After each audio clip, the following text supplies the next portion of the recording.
Hello everyone, मैं हूँ राज शर्मा और स्वागत है आपका यूपी पीसीएस के इस उत्कर्ष के यूट्यूब चैनल पर। जैसा कि आप सभी को पता है कि हम इस चैनल पर यूपीएससी एग्ज़ाम से पहले 50 महत्वपूर्ण टॉपिक को डिस्कस करने वाले हैं और उसी की श्रृंखला में जो आज की हमारी क्लास है वो है साइंस एंड टेक्नोलॉजी की, जिसमें हम बात करने वाले हैं important missile program of India. Bharat में कौन कौन से मिसाइल्स हैं और कौन कौन से मिसाइल्स को हम आगे डेवलप करने वाले हैं आज के सीरीज़ में देखेंगे। हालांकि ये एक छोटी सी सीरीज़ है लेकिन आपके एग्ज़ाम के पॉइंट ऑफ व्यू से काफ़ी महत्वपूर्ण है। तो चलिए आइए बात करते हैं कि भारत के कौन कौन से मिसाइल्स हैं और किस किस टेक्नोलॉजी पर वो काम करती है। तो हम बात करेंगे भारत के कुछ महत्वपूर्ण मिसाइल्स के बारे में। आप इस इमेज में देख रहे हो, बहुत सारी मिसाइल्स आपको यहाँ पे दिखाई दे रही है। इन मिसाइलों की बात करें तो हमारे पास कुछ छोटी मिसाइल्स भी हैं। ये छोटी मिसाइल्स वॉरहेड के हिसाब से, उसकी प्रोपल्सन सिस्टम के हिसाब से और उसके गाइडेंस सिस्टम के हिसाब से है। इसके अलावा कुछ और मिसाइल्स को आप देखोगे तो भारत जैसे जैसे आगे प्रगति की ओर बढ़ रहा है वैसे वैसे भारत के पास जो मिसाइल्स की सीरीज़ है वो काफ़ी हैवी होती गई हैं। मिसाइल आखिर क्या होते हैं, है ना, उसे कितने प्रकार में हम बांट सकते हैं, भारत के पास कौन कौन से मिसाइल है, इस क्लास में आज हम डिटेल में चर्चा करने वाले हैं। तो आइए सबसे पहले बात करते हैं कि आखिर जो मिसाइल प्रौद्योगिकी है ना, जो भारत जो है वो मिसाइल प्रौद्योगिकी के विकास में खुद को एक अग्रणी शक्ति जो है के रूप में स्थापित किया है। आपको ही पता है कि भारत के लिए डिफेंस सिस्टम कितना ज़रूरी है, और भारत के लिए नहीं, मैं किसी भी देश की बात करूं तो उसका डिफेंस सिस्टम बहुत मजबूत होना चाहिए, क्योंकि कोई ना कोई देश आप पर हमला कर सकता है और अगर हमला किया युद्ध की स्थिति में तो आप अपने आप को किस तरीके से डिफेंस करोगे। पहले के भारत में और अब के भारत में ज़मीन आसमान का अंतर है बच्चे। भारत के पास जो विभिन्न रणनीतिक आवश्यकताओं को पूरा करने के लिए, है ना, कार्यक्रमों की एक विस्तृत श्रृंखला है। तो चलिए स्टार्ट करते हैं सबसे पहले बेसिक से कि मिसाइल आखिर होती क्या है। देखो, अगर मिसाइल की बात करें तो मिसाइल एक प्रकार का अस्त्र है। अस्त्र और शस्त्र में क्या अंतर है ये आपको नहीं पता तो मैं आपको बता दूं कि जो अस्त्र है इसे फेंक कर यूज किया जा सकता है, फेंक कर प्रयोग करते हैं। जैसे बॉम्ब जो है इसको हम फेंक के यूज करते हैं। दूसरा मिसाइल, ये इसे हम फेंक कर प्रयोग करते हैं। और शस्त्र की बात करें तो क्या है सर? शस्त्र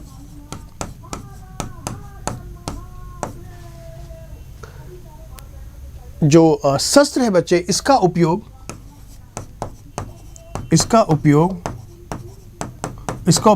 हाथ में रखकर करते हैं, हाथ में रख कर करते हैं। जैसे आप बोल सकते हो कि जो रिवॉल्वर है उसे हम हाथ में रख कर प्रयोग कर सकते हैं, तलवार है उसे हम हाथ में रख कर प्रयोग कर सकते हैं, बंदूक जिसको बोलते हैं ना वो हाथ में रख कर प्रयोग कर सकते हैं। तो मिसाइल जो है एक प्रकार का अस्त्र है। मिसाइल को हम 3 पार्ट में हम डिवाइड कर सकते हैं। इसके 3 इंपॉर्टेंट जो है वो घटक होते हैं। सबसे पहला है हथियार, यानी कि उसका वारहेड सिस्टम। देखो, वारहेड सिस्टम किसी भी हथियार का सबसे महत्वपूर्ण भाग होता है और यह हमेशा कहाँ पे होता है बच्चे? ये आपकी मिसाइल के सबसे आगे होता है। हथियार 2 प्रकार के हो सकते हैं। एक आप बोल सकते हो जो परंपरागत है और एक बोल सकते हो जो गैर परंपरागत है।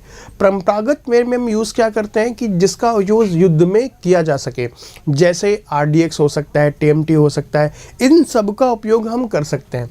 लेकिन जो गैर परंपरागत हथियार है, जैसे आप बोल सकते हो नाभिकीय हथियार है, जैविक हथियार है, इन सब का हम उपयोग नहीं कर सकते युद्ध में, क्योंकि ये WMD होते हैं। ये अगर एक बार विस्फोट हो जाए तो बहुत ज़्यादा मात्रा में एनर्जी जो होती है उसे वो रिलीज़ करते हैं और आसपास के क्षेत्र के अलावा दूसरे क्षेत्र भी इससे प्रभावित हो सकते हैं। इसी कारण से इसका उपयोग युद्ध में बैन है। लेकिन फिर भी जो है अन्य देश या हम अपने भारत की ही बात क्यों ना करें कि ये इस प्रकार के हथियारों का निर्माण करती है। इसके पीछे बस वही है कि अपने आप को क्या करना, सक्षम बनाना। मान लो कि अगर हम हथियार ना बनाए तो दुश्मन देश हम पर क्या कर सकता है, वो मान लो इन फ्यूचर अगर हमला करे तो उसे ये नहीं लगना चाहिए कि सामने वाले देश के पास तो कुछ है ही नहीं। इस कारण से जो भारत है, और आपको पता है कि भारत वैसे भी हथियारों के मामले में नो फर्स्ट यूज़ पॉलिसी का यूज़ करता है। हमने केवल और केवल हथियार बनाए हैं युद्ध के लिए नहीं, बल्कि हम अपने आप को सक्षम बनाने में। दूसरे पार्ट की बात करें तो वो है निर्देशन प्रणाली, यानी कि गाइडेंस सिस्टम।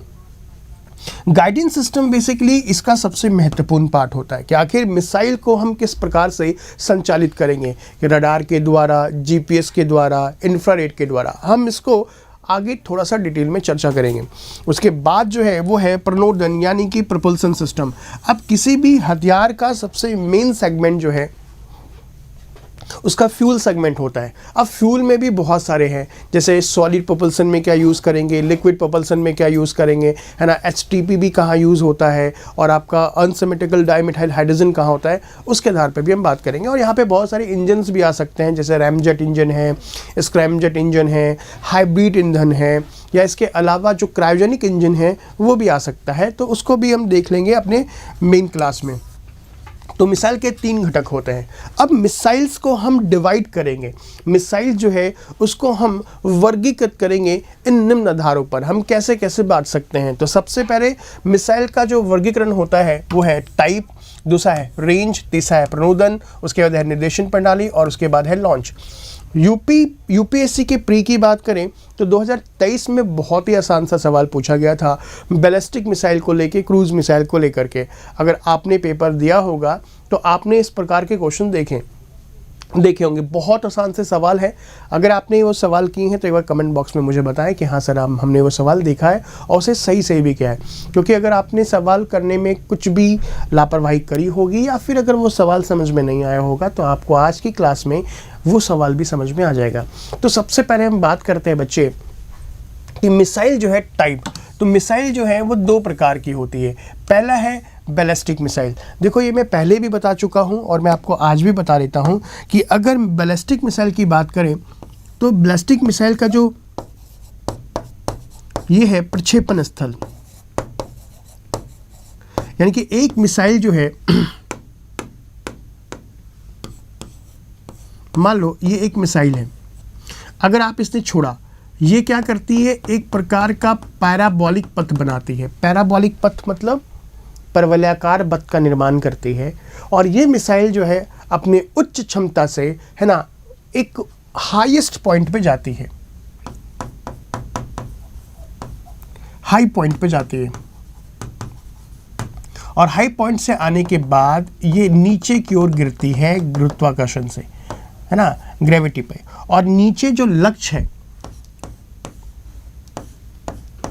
उस लक्ष्य को ये क्या करती है, भेद देती है। तो बैलिस्टिक मिसाइल सबसे पहला क्या कर रही है, परवलयाकार पथ का अनुसरण करती है। और दूसरा ये जो यहाँ पे जो लक्ष्य देख रहे हो, ये जो लक्ष्य है ये भी कहाँ पे है, सतह पे है। तो पहली बात तो क्या कि ये जो बैलिस्टिक मिसाइल है वो क्या है, प्रक्षेपण स्थल से लक्ष्य की जो सीधी दूरी होती है उसको बोलते हैं परास।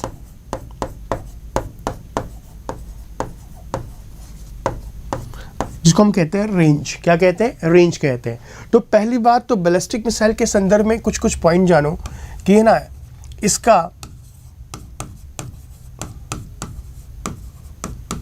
प्रक्षेपण तथा लक्ष्य दोनों सतह पर होता है।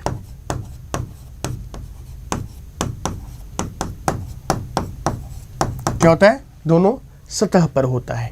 और ये जो है काम किस पे करती है, रेंज पर काम करती है। कौन सी, बैलिस्टिक मिसाइल जो है वो रेंज पर काम करती है, रेंज पर कार्य करती है।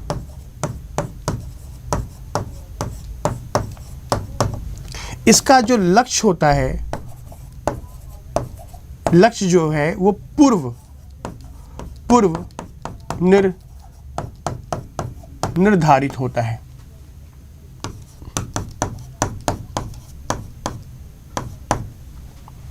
क्या हो रहा है, निर्धारित होता है, यानी कि इसका लक्ष्य पहले से ही डिसाइड होता है, इसके लक्ष्य को बार बार आप चेंज नहीं कर सकते। दूसरा, ये भारी मात्रा में, आप बोल सकते हो ये भारी मात्रा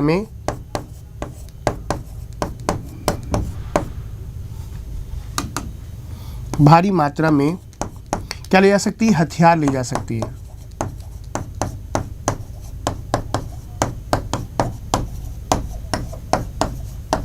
तीसरा पॉइंट सर, इसे हम आसानी से ट्रैक कर सकते हैं। क्यों? क्योंकि इसका जो रेंज है ना, वो जो आप लक्ष्य है वो पहले से निर्धारित होता है, बट इसको मार गिराना इतना आसान भी काम नहीं है, इसे बट ट्रैक करना इससे आसान है। ट्रैक करना आसान है और ये रेंज पे कार्य करती है, इसलिए लंबी दूरी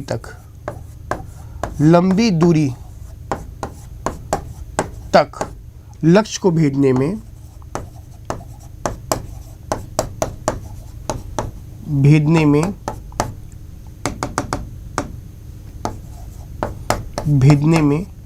सक्षम है। कौन? मैं बात कर रहा हूं बैलिस्टिक मिसाइल का। यहाँ तो आपने समझा कि बैलिस्टिक मिसाइल क्या होते हैं। इसी की श्रृंखला को आगे बढ़ाते हुए हम एक बार क्रूज मिसाइल को भी देख लेते हैं। क्रूज मिसाइल, सबसे पहली बात तो क्रूज मिसाइल एक ऐसी मिसाइल है जो गति के आधार पर काम करती है। मैं कई बार क्लास में बता चुका हूँ, गति के आधार पर कार्य करती है और गति के आधार पर कार्य करती है तो इसको आप 3 पार्ट में डिवाइड कर सकते हो। एक को बोलते हैं सबसोनिक जो है आपका 0 से लेकर 1 मैक की स्पीड। दूसरा जो है सुपरसोनिक, जो 1 से लेकर के 4 मैक। उसके बाद जो है हाइपरसोनिक जो 5 मैक से अधिक की स्पीड हो सकती है। अब अगर आप यहां बात करो कि सर ये आपने गति के आधार पे काम किया, ये लंबी दूरी नहीं, लेकिन हाँ लगभग 1000 किलोमीटर तक तो जा ही सकती है। मतलब अगर आप सोचोगे 5000 किलोमीटर, 6000 किलोमीटर, 10,000 किलोमीटर, तो ये नहीं जाती। दूसरी बात कि इसका लक्ष्य जो है पहले से निर्धारित नहीं रहता। इसका लक्ष्य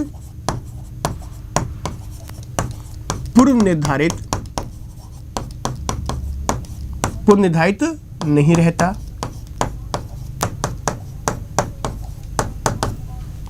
ठीक है, और ये इसे एक बार लॉन्च करने पर इसे दोबारा कंट्रोल नहीं कर सकते।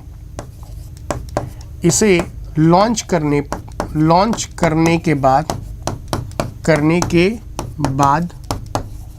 क्या नहीं कर सकते? कंट्रोल नहीं कर सकते। हालांकि हमने जो है अभी ब्रह्मोस बनाया है, और ब्रह्मोस मिसाइल एक ऐसी मिसाइल है जिसको लॉन्च के बाद भी लगभग 20 किलोमीटर तक हम इसे कंट्रोल कर सकते हैं। हालांकि ये मैंने एक जनरल बताया है कि इसे लॉन्च करना इतना आसान नहीं है। अच्छा, अगर आप बोलो सर इसका एग्जाम्पल तो बताओ। इसका एग्जाम्पल की बात करें तो एग्जाम्पल कौन सा हो सकता है सर? अग्नि है, पृथ्वी है, सूर्य है, सौर्य है ना। ये जो है आपके क्या है, आपका मिसाइल के प्रकार है। दूसरा, इसका लक्ष्य पूर्व निर्धारित नहीं होता, लॉन्च करने के बाद कंट्रोल नहीं कर सकते। हालांकि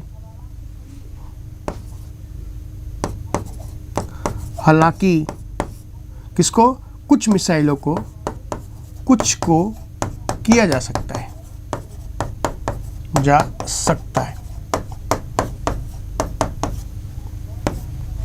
दूसरा पॉइंट आ जाओ। दूसरे पॉइंट की अगर मैं बात करूं तो जैसे क्रूज मिसाइल तो हो गया, ठीक है, इसे लॉन्च करने के बाद भी कंट्रोल नहीं कर सकते, है ना। ये जो क्रूज मिसाइल है, ध्यान रखना है, इसकी स्पीड बहुत ज़्यादा हो सकती है, ठीक है, और ये बहुत सारे हैं जिसके बारे में हम लोग आगे डिस्कस करेंगे। तो ये तो चलो आपने क्रूज मिसाइल के बारे में बात कर ही ली, ठीक है। अब हम रेंज की बात करते हैं। तो ध्यान रखना कि जो रेंज है वो रेंज पर कौन काम करती है, हमेशा बैलिस्टिक मिसाइल काम करती है, और ये 4 प्रकार की हैं बच्चे। अब 4 प्रकार में कौन कौन सा है इसे ध्यान रखना कि पहला है लघु परास बैलिस्टिक मिसाइल, जिसको आप बोल सकते हो short range ballistic missile. Short में आप SRBM कर सकते हो, शॉर्ट रेंज बैलिस्टिक मिसाइल। ये जो है आपके 1000 किलोमीटर तथा उससे भी कम है। एग्जाम्पल जैसे पृथ्वी है और अग्नि है। दूसरा है मध्यम परास ballistic missile, medium range ballistic missile, MRBM, ठीक है, 1000 किलोमीटर से लेकर के 2500 किलोमीटर तक जा सकती है, जैसे अग्नि 2।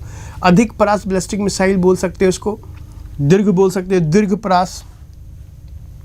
अधिक का मतलब यहाँ पे लघु के बदले यहाँ पे दीर्घ कर लो। Ballistic missile different long range ballistic missile LRBM, ठीक है। जैसे ये क्या हो सकता है, आपका जा करके ये 5000 किलोमीटर देख रहे हो भाई, 2500 से लेकर के 5000 किलोमीटर तक के बीच में इसकी रेंज हो सकती है। और तीसरा जो है सबसे महत्वपूर्ण है, अग्नि 3 और अग्नि 4 ले लो, और ये है अंतर महाद्वीपीय ballistic missile, inter continental ballistic missile. ये है 5000 किलोमीटर से भी ज़्यादा, जैसे कि हमारी अग्नि 5 और अग्नि 6 है। यानी कि अगर एक कॉन्टिनेंटल से दूसरे कॉन्टिनेंटल पे भी वार करना हो तो हमारे पास अग्नि 5 और अग्नि 6 जो है वो लंबी दूरी के। हालांकि क्रूज मिसाइल का उपयोग हम कम दूरी के लिए करते हैं, इसका उपयोग थोड़ा सा ध्यान रखना। और एक पॉइंट आप यहाँ और जोड़ सकते हो कि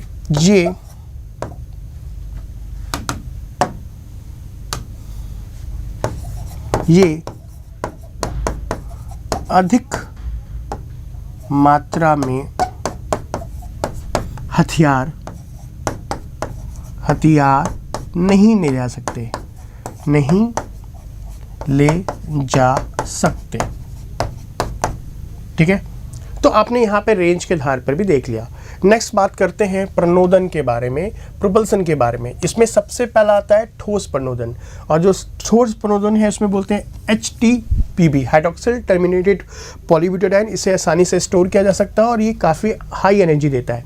अब इस फिगर को देखो आप, ये एक प्रकार का कौन है, सॉलिड प्रोपल्सन से युक्त एक प्रकार की मिसाइल है। अब यहाँ पर क्या है, सॉलिड मिसाइल के साथ साथ यहाँ पे ऑक्सीडाइजर का भी यूज़ किया है। ऑक्सीडाइजर क्या करता है कि फ्यूल को बर्न करने के लिए, है ना, फ्यूल को जलाने के लिए अति आवश्यक होता है। बिना ऑक्सीडाइजर के कोई भी फ्यूल बर्न नहीं होता। तो आजकल हम क्या करते हैं कि जो हमारे पास जो अधिक तीव्र गति से जाने वाली मिसाइल है उसमें हम यूज़ करते हैं एक इंजन का। हम जैसे पहले क्या होता था कि ईंधन के साथ साथ हम ऑक्सीडाइजर का भी यूज़ करते थे, लेकिन बच्चे अब जो है वो हम एक नई टेक्नोलॉजी का यूज़ करते हैं, इसका नाम है रैमजेट इंजन। ये जो रैमजेट इंजन है, इस प्रकार के इंजन अगर किसी भी रॉकेट में लगा दिया जाए तो वो ऑक्सीजन के सिलेंडर अपने साथ लेकर नहीं जाते। इस प्रकार के इंजन हवा से ही ऑक्सीजन लेकर किसको, ईंधन का दहन करते हैं। तो अगर रैमजेट इंजन लगा हो तो आप ये बोल सकते हो कि सर किसी भी मिसाइल की जो पावर है वो बढ़ जाएगी, क्योंकि अगर हम उसमें क्या करेंगे, ऑक्सीजन के सिलेंडर नहीं भेजेंगे, ऑक्सीडाइजर नहीं भेजेंगे, तो इससे एक बेनिफिट ये होगा कि हम ज़्यादा से ज़्यादा उसमें फ्यूल डाल सकते हैं, और अगर ज़्यादा फ्यूल होगा तो क्या होगा, वो लंबी दूरी तक जा सकता है। नेक्स्ट आते हैं द्रव्य प्रणोदन में यूज़ क्या करते हैं, अनसिमेट्रिकल, है ना, डाइमेथाइल हाइड्रोजन। देखो यहाँ पे इसमें देखो, एक में लगा है लिक्विड फ्यूल और दूसरे में क्या लिखा है, लिक्विड ऑक्सीडाइजर, और ये दोनों यहाँ पे निकल के क्या हो रहा है, कंबंसन चैम्बर में बर्न हो रहा है, जिससे गैसेस निकलती है और मिसाइल ऊपर जाता है। ये तो आपको पता ही होगा कि न्यूटन का जो 3rd नियम है, उसी नियम के आधार पर जो कोई भी मिसाइल है वो हवा में जाती है, प्रक्षेपण यान वो भी इसी के आधार पर जाते हैं। तो आइए नेक्स्ट बात करते हैं निर्देशन प्रणाली। निर्देशन प्रणाली यानी कि कोई भी मिसाइल आखिर किस प्रकार से निर्देशित होगी, हम उसके लिए कई प्रकार के सिस्टम का यूज़ करते हैं। सबसे पहला है रडार। रडार के द्वारा, भाई रडार आपको अच्छे तरीके से पता होगा कि रडार क्या करती है। ये एक प्रकार की मान लो रडार है,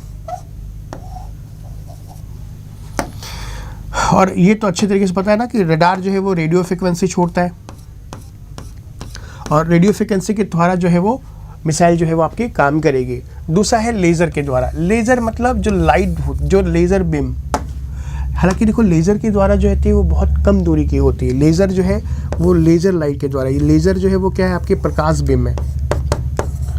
प्रकाश जो बीम होती है वो उस पर काम करती है। कौन? लेज़र के द्वारा। इंफ्रारेड की बात की जाए तो इंफ्रारेड जो है इसको आप हीट सेंसर भी बोल सकते हो, हीट के द्वारा। अब किसी भी मिसाइल्स की बात करें तो किसी भी मिसाइल्स के आगे वाले टॉप पर हम एक क्या करते हैं, इंफ्रारेड सेंसर लगाते हैं। इंफ्रारेड सेंसर क्या करती है कि दूसरे मिसाइल्स से निकलने वाली जो ऊष्मा है उस ऊष्मा को कैच करती है, और उस ऊष्मा को कैच करने के बाद जो है उसे ख़त्म कर देती है। तो जो दागो और भूल जाओ जो मिसाइल्स होती हैं उसमें हम अधिकतर किसका यूज़ करते हैं, इंफ्रारेड का यूज़ करते हैं। और जीपीएस का तो मतलब समझ में आ गया कि जीपीएस में हम उपग्रह का यूज़ करते हैं। किसका? उपग्रह का यूज़ करते हैं, और इसका उपयोग लंबी दूरी वाली जो मिसाइल्स है, जैसे हमारी अग्नि मिसाइल जो है भारत की पहली ऐसी मिसाइल्स है जो किससे आधारित है, जीपीएस गाइडेड आधारित है, जीपीएस के द्वारा संचालित होती है।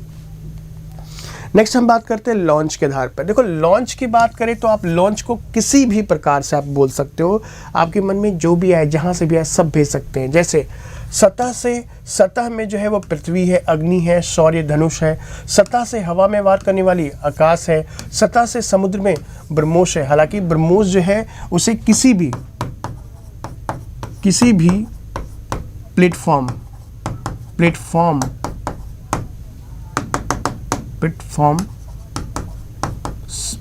से लॉन्च कर सकते हैं। दूसरा है हवा से हवा, अस्त्र है। समुद्र से समुद्र, ब्रह्मोस क्लब है।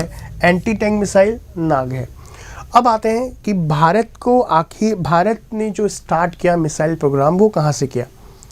देखो हमें भी डिफेंस के क्षेत्र में आत्मनिर्भर बनना जरूरी था, तो उसके लिए डॉक्टर एपीजे अब्दुल कलाम ने 1983 में एक प्रकार की परियोजना शुरू करी, और इस परियोजना को हमने नाम दिया इंटीग्रेटेड मिसाइल डेवलपमेंट प्रोग्राम, जिसको बोल सकते हो एकीकृत निर्देशित मिसाइल विकास कार्यक्रम।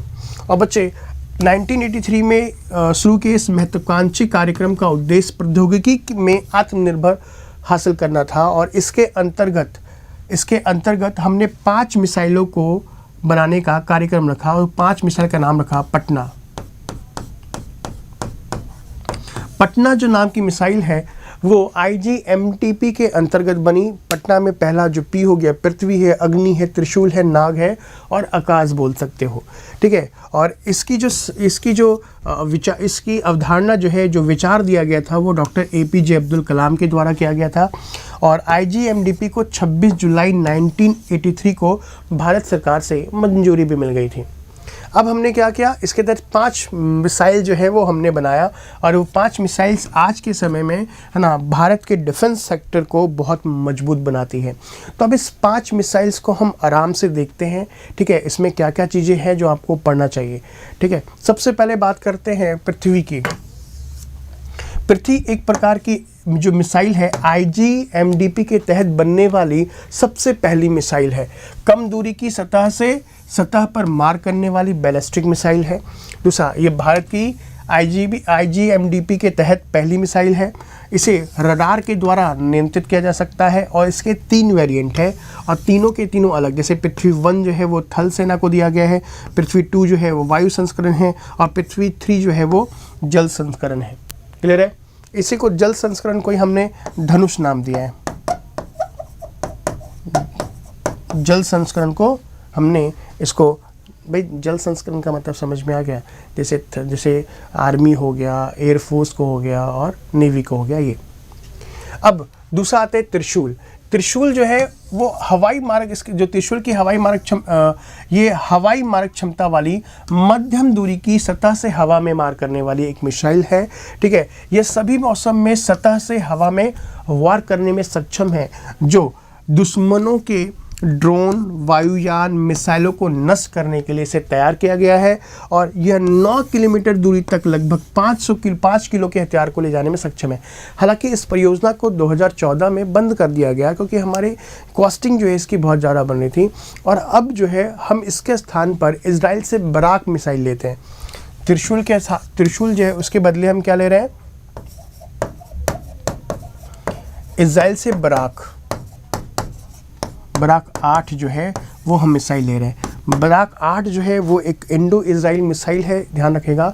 और इसकी भी मारक क्षमता वो कम दूरी की है, जो इसे आप बोल सकते हो एयर सीकिंग मिसाइल भी आप बोल सकते हो। जैसे ड्रोन है और किसी दुश्मन देश के फाइटर प्लेन आ गए हैं, है ना, उसको नष्ट करने में इसका यूज़ करेंगे। दूसरा है आकाश। भाई आकाश को कौन नहीं जानता? आकाश जो है वो उन्नत क्षमताओं के साथ मध्यम दूरी की सतह से हवा में मार करने वाली मिसाइल है, और यह एक साथ कई हवाई लक्ष्यों को भेज सकती है। इसमें ठोस प्रणोदन के साथ रैमजेट इंजन का प्रयोग है। देखो, ठोस प्रणोदन तो हो गया, अब उसको जलाने के लिए ऑक्सीकरण चाहिए था। रैमजेट टेक्नोलॉजी मैंने आपको बता ही दी। इसमें ना आपका राजेंद्र रडार का उपयोग भी किया है। राजेंद्र तथा 3D रडार का उपयोग किया गया। दूसरा, इसमें स्थिल टेक्नोलॉजी का यूज़ हुआ है। अब स्थिल टेक्नोलॉजी क्या होती है, समझो, इसको लो ऑब्जर्वेशन टेक्नोलॉजी भी कहते हैं। अभी कोई भी अगर मिसाइल्स की बात करें तो वो रडार के संपर्क में आ जाती है, रडार के संपर्क में आ जाती है। मान लो यहाँ पे कोई मिसाइल, कोई वायुयान बोलो या कोई मिसाइल बना लो, तो अभी इससे टकराने के बाद क्या होगा? अब ये वापस चल जाएगी रडार के पास, तो इससे पता चलता है कि ये मिसाइल्स कहाँ हैं। लेकिन जो लो ऑब्जर्वेशन टेक्नोलॉजी है या स्थिल टेक्नोलॉजी है, हम उसमें कुछ ऐसे मटेरियल का उपयोग करते हैं या इसका आकार इस तरीके से बनाते हैं कि जो रेडियो फ्रिक्वेंसी होती है या तो उसे अवशोषित कर लेती है या फिर उसे अलग अलग दिशाओं में भेज देती है, जिससे वो रडार के संपर्क में नहीं आ पाती और दुश्मन के क्षेत्र में जा करके दुश्मन के लक्ष्यों को भेजने में सक्षम होती है। आकाश मिसाइल में हालांकि अब जितने भी हमारे मिसाइल्स हैं, या फिर आप बोल सकते हो कि सर जो हमारे सैटेलाइट्स होते हैं, पनडुब्बीज होती हैं, उन सब के अंदर में स्टिल टेक्नोलॉजी का प्रयोग किया जाता है। और आकाश की इन्हीं खूबी के कारण भारत आकाश को अलग अलग देशों को बेचता है, जिसके एवज में हमें क्या मिलती है? विदेशी मुद्रा भी प्राप्त होती है। तो भारत जो है, जो न्यू जनरेशन के NG न्यू जनरेशन के कई वेरिएंट बना करके दूसरे देशों को इसको क्या करता है? आयात करता है, निर्यात करता है, माफ कीजिएगा। नाग जो है, भाई नाग नाम से ये तो पता ही होगा कि तीसरी पीढ़ी का उच्च क्षमता वाला एक एंटी टैंक मिसाइल है, जो विशेष रूप से, है ना, टैंक को खत्म करने के लिए किया जाता है। और ये किसी भी मौसम में काम कर सकता है। इसे हम दागो और भूल जाओ मिसाइल भी कहते हैं। इसे दागो और भूल जाओ, यानी कि एक बार से आपने छोड़ दिया, आप इसको क्या नहीं कर सकते? वापस नहीं ला सकते। दूसरा है अग्नि। देखो, भारत की बात की जाए तो भारत को जो है सबसे ज़्यादा जो सफलता मिली है वो मिली है किससे? अग्नि से। अग्नि जो है वो सतह से सतह पर मार करने में सक्षम मध्यम दूरी की बैलिस्टिक मिसाइल है। मध्यम दूरी से बोल सकते हो, मध्यम दूरी से उच्चतम दूरी बोल सकते हो, है ना। इस श्रृंखला में लघु, मध्यम, मध्यवर्ती और अंतर महाद्वीपीय, है ना, बैलिस्टिक मिसाइल भी शामिल है। इसके कुछ वेरिएंट्स है, एक बार देखते हैं। अग्नि 1 से अग्नि 3 ये IGBIGMDP के अंतर्गत विकसित की गई है। अग्नि 5 और अग्नि 4 और अग्नि 5 जो है, इसे 2010 में परीक्षण किया गया था। ये मिसाइलें अंतर महाद्वीपीय सीमा तक भारत की रणनीतिक पहुंच को बढ़ाती है। और ये मिसाइल्स हमें अमेरिका से लेकर चाइना तक पहुंचाने में, मतलब अगर इन फ्यूचर ऐसा हुआ तो ये क्या करेगी? उन लक्ष्यों तक भेज सकती है जो हम कभी पहुंच नहीं सकते हैं किसी और अन्य मिसाइल के द्वारा। वो अग्नि मिसाइल जो है उसे संभव करेगी। यह एक विस्तारित रेंज पुनर्प्रवेशवाणी, इसको आप बोल सकते हो, कि जो हम अभी रीयूजेबल लॉन्चिंग व्हीकल जो बनाएंगे उसमें काफ़ी महत्वपूर्ण साबित होगी। हम लोग उसको नेक्स्ट क्लास में डिस्कस करेंगे। नेक्स्ट आइए, IGMDP से जो अन्य मिसाइलें होती है। देखो IGMDP के अंतर्गत जो मिसाइलें थी मैंने आपको बताई, अब भारत उससे कुछ हट करके कुछ अन्य मिसाइलें बना रहा है। जैसे सबसे पहला है ब्रह्मोस। ब्रह्मोस को मुझे आपको बताने की ज़रूरत नहीं है क्योंकि ब्रह्मोस के बारे में आपने सब ने सुना रखा है कि यह सुपरसोनिक क्रूज मिसाइल है। ध्यान रखेंगे, ये बैलिस्टिक मिसाइल नहीं है, यानी कि यह रेंज पर काम नहीं करती, ये स्पीड पे काम करती है। ठीक है, जिसका नाम भारत के ब्रह्मपुत्र और रूस के मास्कोवा नदी के नाम पर रखा गया है और रूसी डिजाइन के साथ भारतीय विशेषता का संयोजन इसमें किया गया है। आपको पता होगा कि हाई दिन वैसे तो ब्रह्मोस चर्चा में रहता है। चाइना ने भारत के कुछ राज्यों को अपने मैप में दिखाया था, जिससे तनाव बढ़ गया था सीमा पे। अरुणाचल प्रदेश वाला मामला आपको पता होगा, तो उसी को मद्देनजर रखते हुए है ना, ब्रह्मोस को जो अरुणाचल प्रदेश है उसके आसपास के बॉर्डर पे क्या किया गया है, उसको हमने सेट किया। हालांकि अब ब्रह्मोस जो है वो जितने भी हमारे बॉर्डर्स हैं उस पर हमने तैनात किया है, क्योंकि ये हमारे पास जो है 3 मैक की गति से चलने वाली एक सुपरसोनिक आपकी क्रूज मिसाइल है, जो आपके हैवी वॉरहेड को ले जा सकती है और दुश्मन के क्षेत्र को तबाह कर सकती है। आइए, मैक 3 पर लक्षित हमला करने में सक्षम है। इसकी विशेषता इसे सबसे सारी मिसाइलों में क्या करती है, एक उत्कृष्ट बनाती है। दूसरा, इसे भूमि, समुद्र, वायु प्लेटफॉर्म से लॉन्च किया जा सकता है। हालांकि अगर इसे हम क्या करें, किसी एयर प्लेटफॉर्म से अगर लॉन्च करते हैं तो इसकी जो मारक क्षमता है, जो दूरी है, उसमें बढ़ोतरी हो जाती है।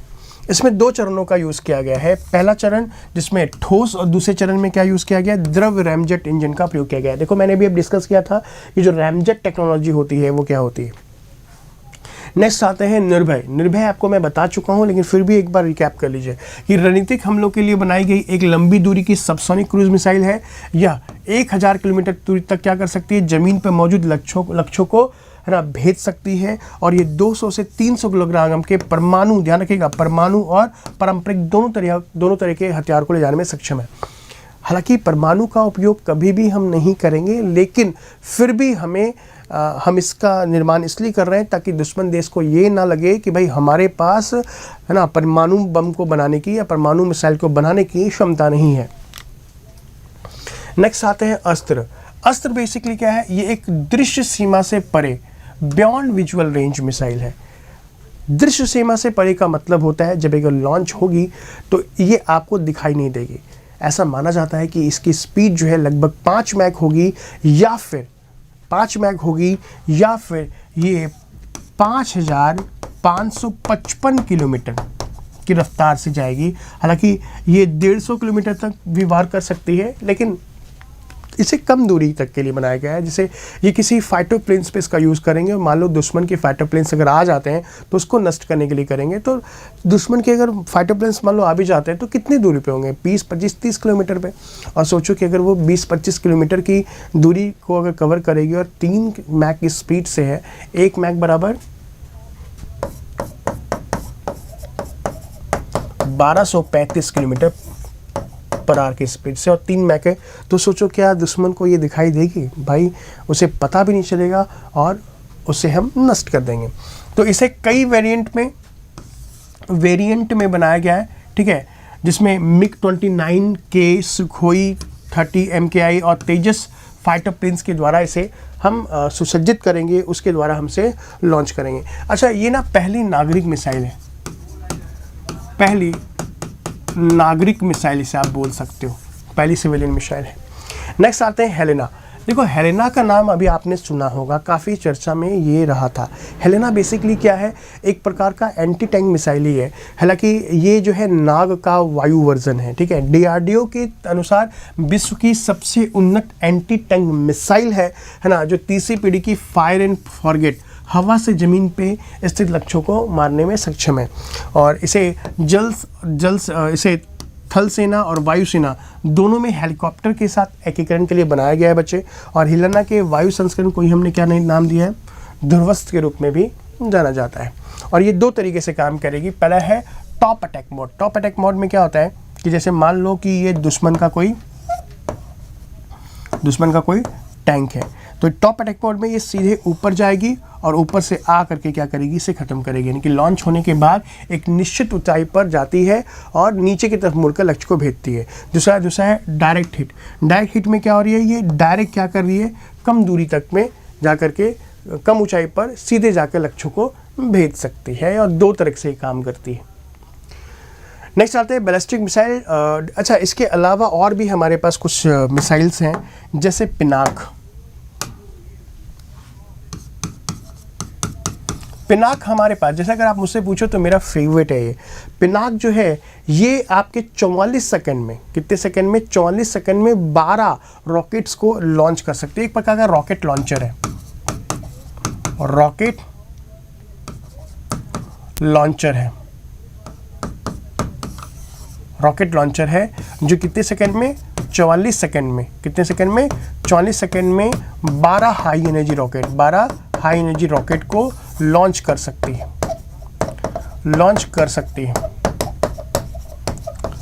है। और इसका यूज़ हमने सबसे पहले कारगिल में किया था, कारगिल में इसका यूज़ हमने किया था। और आपके थर्ड पेपर में यूपीएससी ने इसे अपने थर्ड पेपर में रखा है कि पिनाक भारत के लिए क्यों महत्वपूर्ण है। और इसके अलावा मैंने आपको ब्रह्मोस बनाया।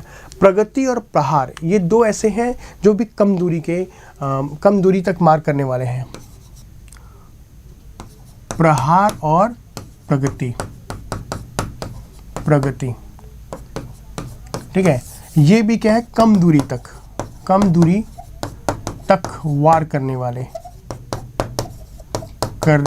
है ना, मिसाइल्स के में आता है। अब जैसे आपने नाग को कहा कि ऐसा नाग जो है एंटी टैंक मिसाइल है, उसी तरीके से हमारे पास अमोघ जो है ये भी एक प्रकार का एंटी टैंक मिसाइल है। इसके अलावा हमारे पास man portable anti tank missile भी है। और भारत जो है वो इस प्रकार के मिसाइल्स को खूब ज़्यादा बनाता है, ठीक है। बनाने के बाद इसे एक स्थान से दूसरे स्थान तक क्या करता है, भेजता भी है। चलिए अब एक काम करते हैं, भारतीय बैलिस्टिक मिसाइल रक्षा कार्यक्रम। अभी तक तो हमने क्या डिस्कस किया, अभी तक तो हमने ये डिस्कस किया कि कितनी मिसाइल से हमने कौन कौन सी मिसाइलें हैं हमारे पास। अब बैलिस्टिक मिसाइल डिफेंस प्रोग्राम का मतलब क्या होगा कि भाई ज़रूरी थोड़ी है कि हम मारने के लिए बनाए, हमें दुश्मन के मिसाइलों से अपने आप को सुरक्षित करना भी है। तो उसी के अंतर्गत हमने क्या किया है, एक डिफेंस प्रोग्राम ऐसे बनाया है जो दुश्मन की तरफ से आ रही मिसाइलों को ख़त्म करेगा। तो बदलते सुरक्षा प्रदेश को पहचानते हुए भारत ने IBMDP की स्थापना की थी। अब भारत में जो है ballistic missile defence system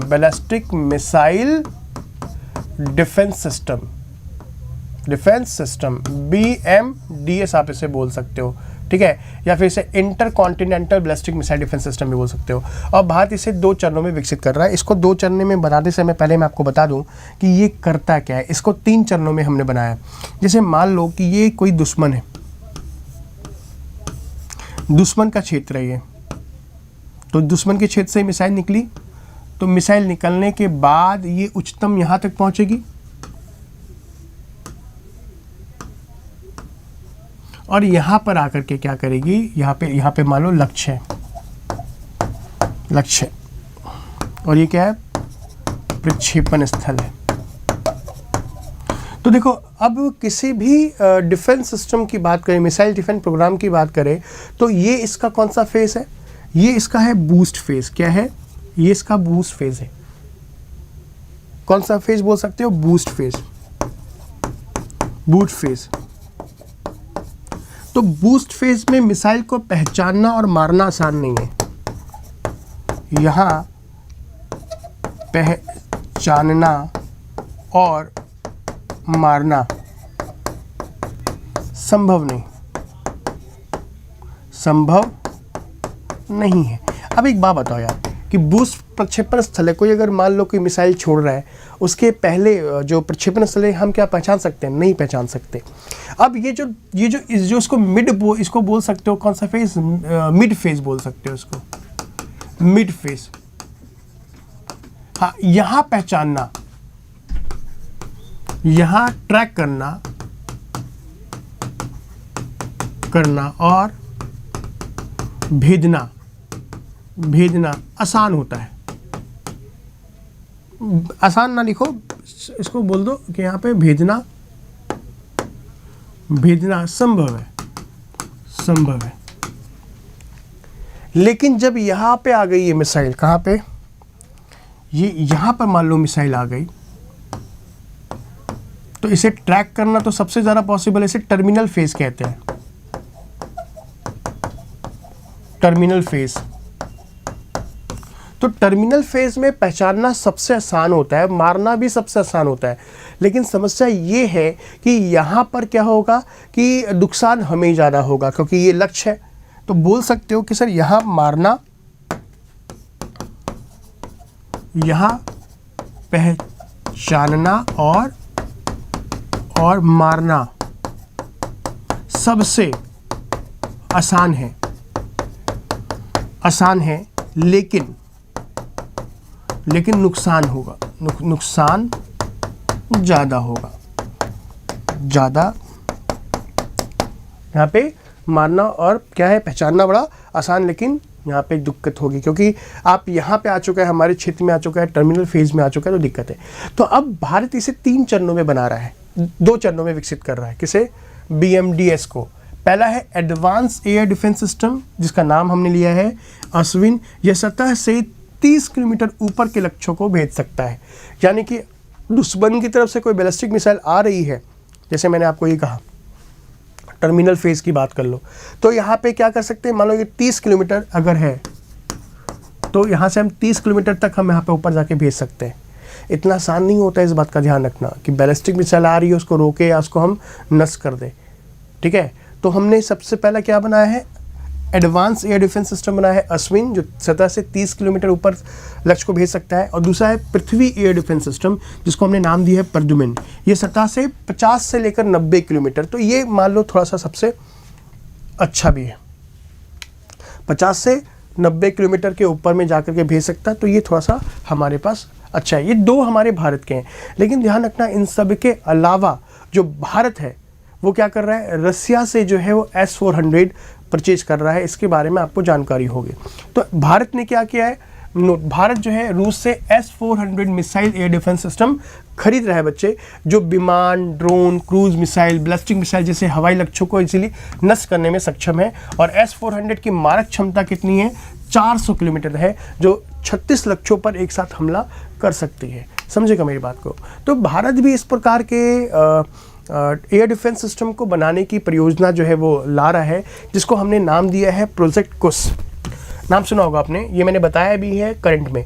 Bharat का उद्देश्य 2028 से 2029 तक लंबी दूरी की वायु रक्षा प्रणाली विकसित करना है, जो लंबी दूरी की क्रूज मिसाइल, बैलिस्टिक मिसाइल और उसे पता लगाने, उसे नष्ट करने में है ना सक्षम होगी।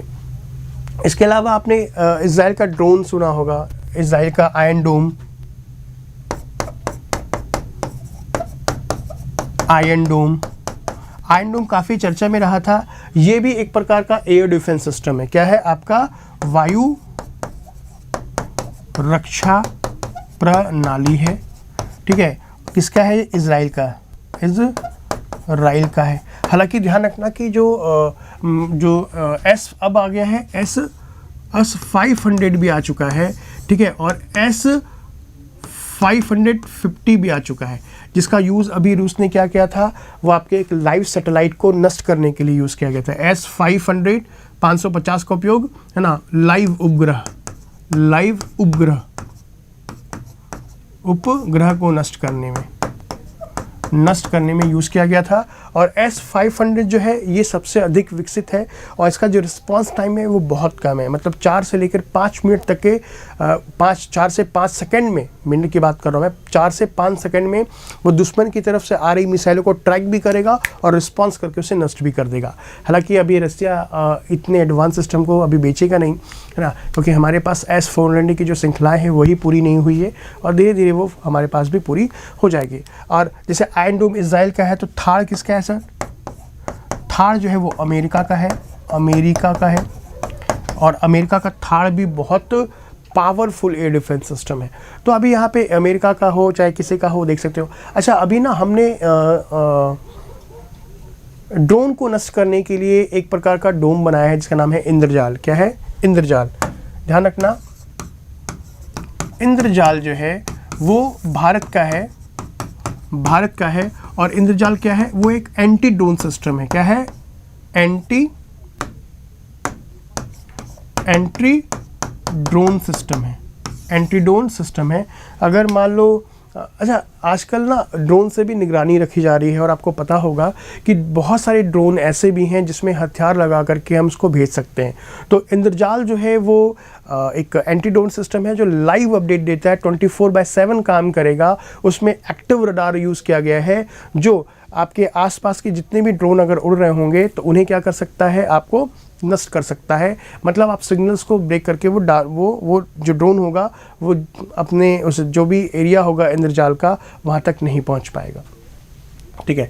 और इसके समसामयिक घटना की बात करें तो एक बार देख लेते हैं, कुछ करंट है 1 मार्च 2024 तक कि फरवरी 2023 में भारत ने अग्नि 5 ICBM का सफलतापूर्वक परीक्षण किया था और जनवरी 2024 में DRDO ने हेलिना का सफल परीक्षण किया था। सो बच्चे, आज की क्लास को हम यहीं रखते हैं। यहाँ पे कुछ इंपॉर्टेंट मिसाइल्स प्रोग्राम थे, हालांकि ये छोटा सा टॉपिक था।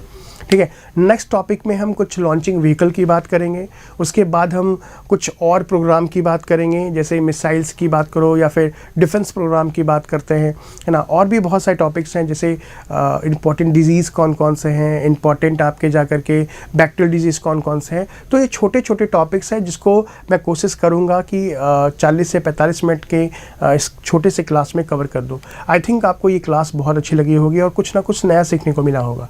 तो कैसे लगी ये क्लास आप मुझे कमेंट बॉक्स में ज़रूर बताना।